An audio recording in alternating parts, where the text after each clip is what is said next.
मैं पंकज कुमार पारकर, senior advocate, आप नगर वासियों को एवं पत्रकार बंधुओं को, व्यापारी बंधुओं को, पुलिस व प्रशासनिक अधिकारियों को एवं राज्य का नव संवत्सर के शुभ अवसर पर नवरात्रि की सभी लोगों को बहुत बहुत तहे दिल से हार्दिक शुभकामनाएं प्रेषित करता हूँ। धन्यवाद। झांसी में बहुजन समाज पार्टी के तत्वाधान में पार्टी का लोकसभा स्तरीय कार्यकर्ता सम्मेलन संपन्न किया गया। कार्यक्रम के मुख्य अतिथि बुंदेलखंड प्रभारी लालाराम अहिरवार रहे। कार्यक्रम की अध्यक्षता जिला अध्यक्ष जयपाल सिंह अहिरवार ने की। मुख्य अतिथि लालाराम अहिरवार ने झांसी ललितपुर संसदीय क्षेत्र से एडवोकेट राकेश कुशवाहा को बहुजन समाज पार्टी का प्रत्याशी घोषित किया।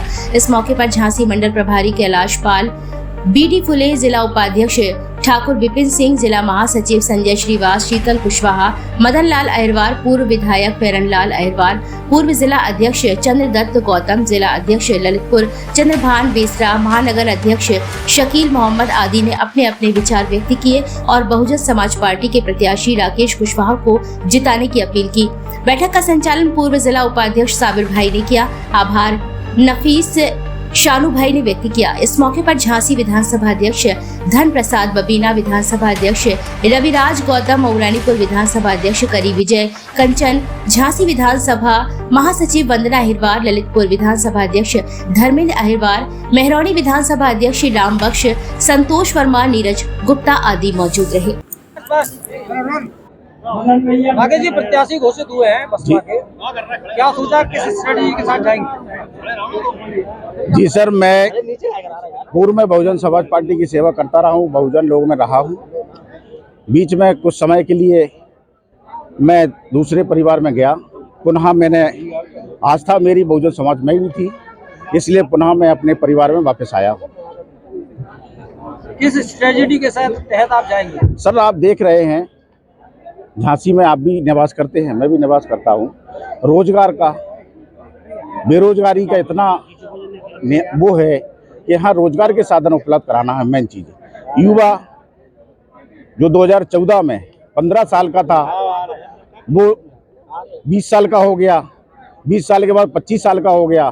अगर एक 5 साल बहन जी की भागीदारी सत्ता में नहीं रही तो ये समझ लीजिए कि जो बेरोजगार है वो डेट ऑफ उसकी आउट हो जाएगी, वो रोजगार नहीं पा पाएगा। पढ़े लिखे आदमी सारे बेरोजगार हो जाएंगे।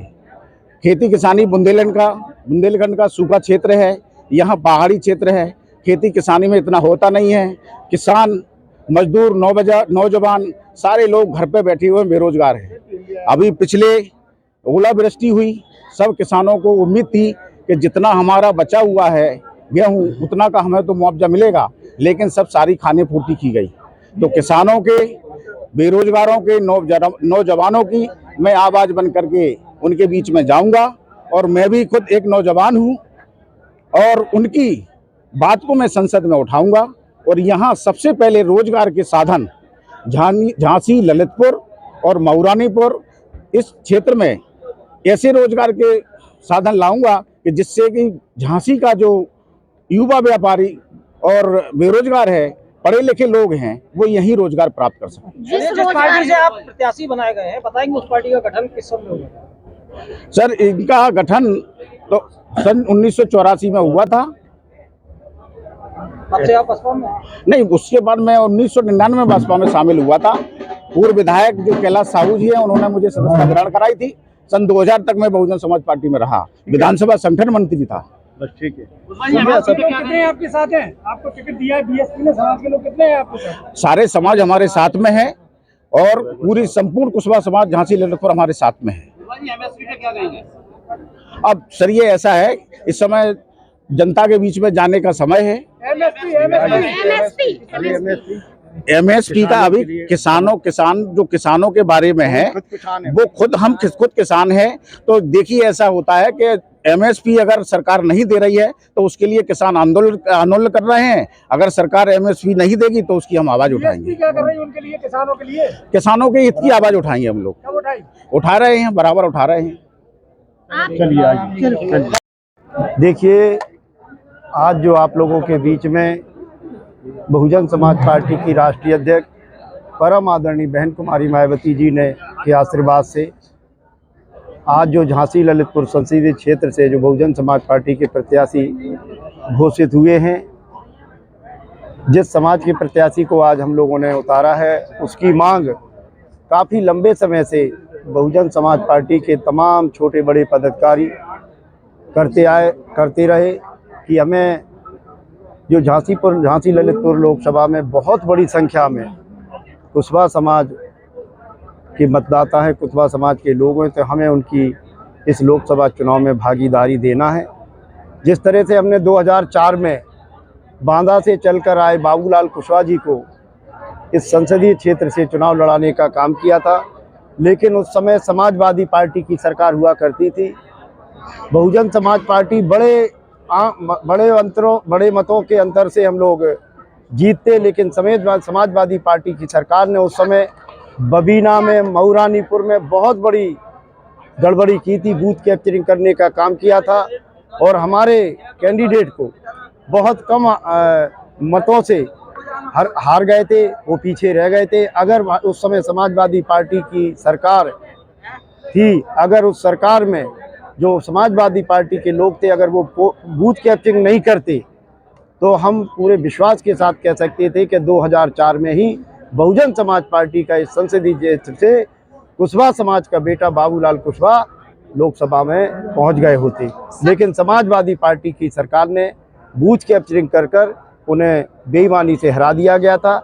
लेकिन अब हमें भरोसा है चुनाव आयोग पर कि इस बार ईमानदारी से चुनाव आयोग चुनाव कराएगा। और आप देखना, हमारे कैंडिडेट के जो आज हमने प्रत्याशी घोषित किया है, तमाम विरोधी दलों की चूल्हे हिल जाएंगी और आने वाला समय बताएगा कि जो लोग कहते हैं कि हम लाखों के अंतर से जीतेंगे, आने वाला समय बताएगा कि बहुजन समाज पार्टी का प्रत्याशी इस संसदीय क्षेत्र से लाखों वोट से जीत कर जाएगा। धन्यवाद। बहुजन समाज पार्टी का खाता भी ना खुला था। देखिए, इस बार आप दम किस दम पर? देखिए, मैं एक मिनट, हमारे लोकसभा में 10 MP थे, हमारे 10 MP हमारे लोकसभा में हमारे 10 समाजवादी पार्टी के 5 थे और हमारे 10 से। लेकिन जो 2024 में जिस कैंडिडेट को हम लेके आए हैं, आप लोग भी जब 4 जून को इस संसदीय क्षेत्र का रिजल्ट खुलेगा, तो आप लोग भी मानोगे कि आदरणीय बहन जी ने जो निर्णय लिया है, बहुजन समाज पार्टी यहाँ से अपना सांसद बनाने का काम करेगी। ये हम लोगों को भरोसा है। इस झांसी ललितपुर के जो संसदीय क्षेत्र के मतदाता है, सर्व समाज के लोग बहुजन समाज पार्टी के प्रत्याशी को, जो पिछड़ी जाति का हमारा प्रत्याशी है, उस प्रत्याशी को मत देने का काम करेंगे और बहुजन समाज पार्टी इस लोकसभा से सांसद बनाने का काम करने जा रही है। कुशवाहा समाज मंच पे आपके दिखा नहीं, पर कुशवाहा समाज के लोग सैकड़ों की संख्या में आए हैं, क्योंकि हमारा सारी पब्लिक बैठी थी पीछे। सम्मान नहीं देती क्या? मंच पे कई हमारे साथी बैठे थे, आपसे के आने से पहले उनको सम्मान हो चुका, उनके भाषण हो चुके। तमाम हमारे दूरी बना रहे नहीं, हमारे राजपूत समाज के लोग भी आए हैं। देखिए, तमाम भारतीय जनता पार्टी को भी लोग छोड़ रहे हैं। आज ही हरियाणा में चौधरी राजेंद्र सिंह, जो केंद्रीय कृषि मंत्री थे, उन्होंने भारतीय जनता पार्टी छोड़ दी है। इसलिए तमाम दलों के लोग चुनाव के समय इधर उधर आते हैं, उससे कोई फर्क नहीं पड़ता है। आने वाले समय में बहुजन समाज पार्टी पूरी दमखम से चुनाव लड़ने जा रही है और राकेश कुशवाहा जी इस लोकसभा से सांसद बनकर